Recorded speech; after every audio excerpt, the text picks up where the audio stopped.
Clinical tests of shoulder are designed to assess shoulder complaints and diagnosis. They are a key component of physical examination. However, there is lack of evidence about their validity and accuracy. Therefore, MRI, ultrasound, and X-ray are the most useful diagnostic modalities. Today, we came to Bournemouth Town Centrum to visit Jay in her psychotherapist to ask her help to demonstrate these clinical tests. And we would like to appreciate for her participation for this video and sharing her knowledge and experience with us. We would like to know briefly about her and her practice. Hello everyone, my name's Jade Fowler and I am the founder and osteopath at SoCo Therapies in Bournemouth. So we're going to be discussing the shoulder, which is a very mobile joint, which also means that it's quite unstable and means that quite a lot of things can go wrong with it. So we're going to go over a few of those tests and signs and things now. So, right, let's move into here.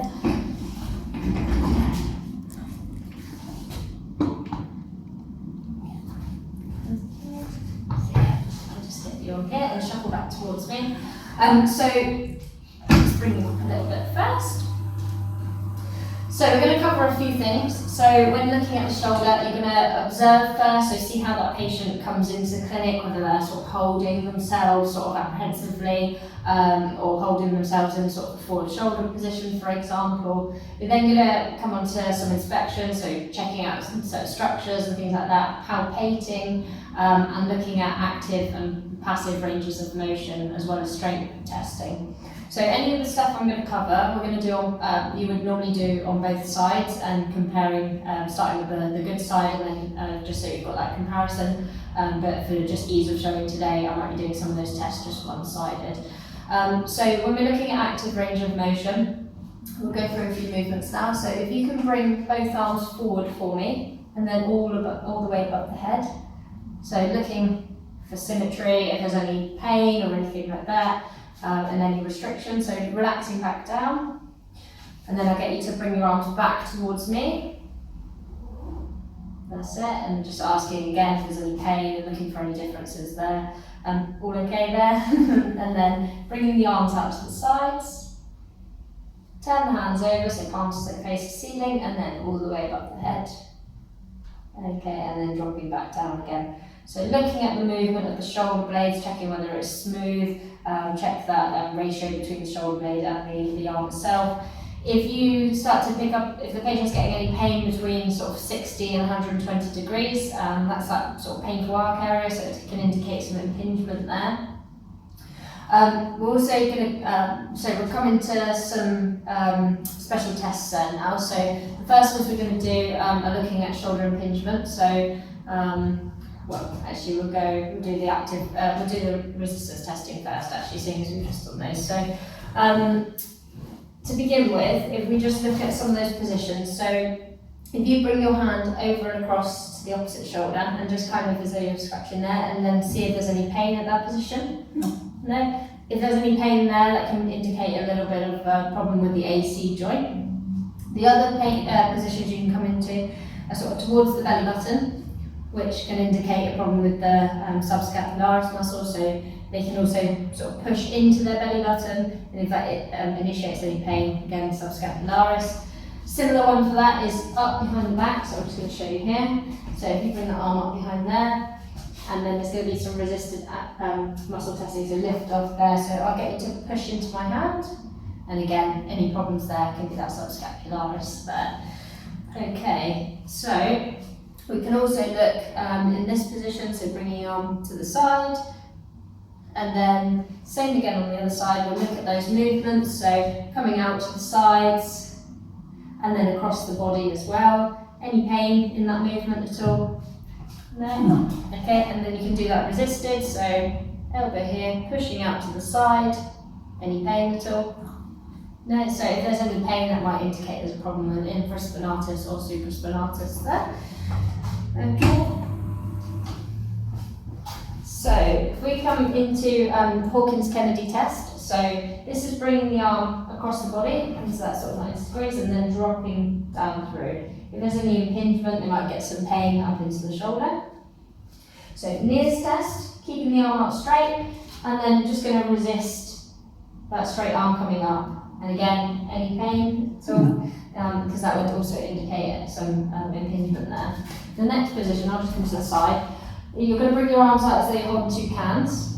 Bring those arms forward a little bit, okay, and then turn those arms over as though you're emptying those cans. Is there any pain or anything there? And again, you can do that resisted, putting pressure down, and if it causes more pain, again, we're looking at perhaps that supraspinatus getting impinged there. So looking next at the biceps tendon, we can come into Speed's test. So resisting through here as the patient bends through the arm. So any pain there at all? No. Okay, and then again that can indicate a tendinopathy at the biceps tendon. And the other one is Jonasson's, so getting the patient to turn and come up towards their shoulder. Again, pinpoints that biceps tendon, so no problems there. Okay. Crank test is next, so looking at these like slap lesions here. So I'm going to get you to bring your arm up to here and just bringing your hand back and forth through that cranking motion. Any pain there at all? No. We can do that same motion with a bit of resistance in there at the shoulder joint and get them to move forward and back again. Okay, and again looking for a slap lesion there. You might also get the patient laying on their side, we'll do that for now, but getting a bit of pressure into there and also sort of grinding around that whole range of the shoulder, and that will pick up any signs, any arthritic changes and things like that if there's any pain in there. We also look for things like instability, so see if there's a little any forward shift of the shoulder itself, see whether it's sitting forward there, might indicate that there's a bit of a subluxation or dislocation there. You can also pull down on the patient's arm, looking for a sulcus sign, so a little dip here, which may indicate that the ligaments around there are quite weak. And then just seeing if the patient is kind of apprehensive about moving that shoulder as well. A lot of problems in the neck can also refer into the shoulder, so we'll also look at some neck testing. So if the patient's got some pain there, you might want to start with a distraction test because it's a nicer test to do. So distraction, we just pull up on the head and see if that gives any relief of the symptoms or even worsens anything. We can also do a compression test, so pushing down through the neck if it's tolerable for the patient, see if that increases any of the symptoms into that shoulder or down the arm at all, or gives them any neck pain. And then we can also test, so for the discs, it would be more sort of flexion movements that would irritate that, so you can bring them into that flex position, rotation and side bend, and a bit of pressure there. If that increases pain, it might indicate there's a disc issue. And then looking at the facet joints, you come back into extension, into side bending and rotation. That can pinch on the facet joints there, and again you can put a little bit of pressure downwards and see if that generates any of the symptoms there. If there are any referred pains at all, so if you're getting any problems down the arms, any pins and needles, numbness, weakness or pain there, you might want to look at reflexes as well as sensation and muscle strength testing through there. So I'm just going to grab my reflex hammer. So the reflexes that we're going to test, so just through here, so tapping there, and then you expect a reaction there, so that reflex, then the back of the triceps, and then looking for a little bit of extension, and then just the side here, looking for that side jerk there. So for those, you're looking to see that they're not too rapid and not too not absent or too slow there, because either can indicate a problem with those. So that's covering that's covering most of the shoulder stuff. So yeah, any problems there, you'd, as Mehmet was saying, they're not always super reliable or accurate, so having a combination of tests that you can do can help build up a bigger picture of what might be going on there, and if you're still not sure whether the symptoms are really bad, then it might indicate sort of getting another further scan done on those structures. So. Thank you so much. It was very specific. You indicate all the muscle and you go through all the tests. We would like to thank you. And if you are in Bournemouth, please visit the Psychotherapy. See Jade for your shoulder complaints. And for next video, we will go talk about what causing your shoulder. Is anatomical or physiological changes that causing your shoulder pain.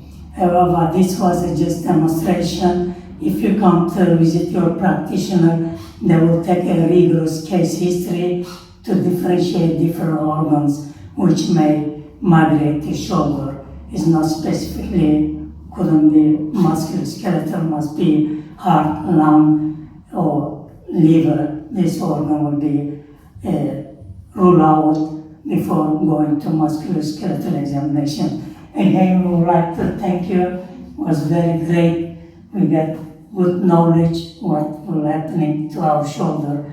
So that was for home management as well. If you have any shoulder complaint, please seek the assistant and go to your practitioner. If you left attended, that could cause in future early degeneration of the shoulders or can cause arthritis. Thank you very much again. Thank you. Thank you. If you liked this video, please don't forget to subscribe, and thank you very much for your time to watching this video. Thank you.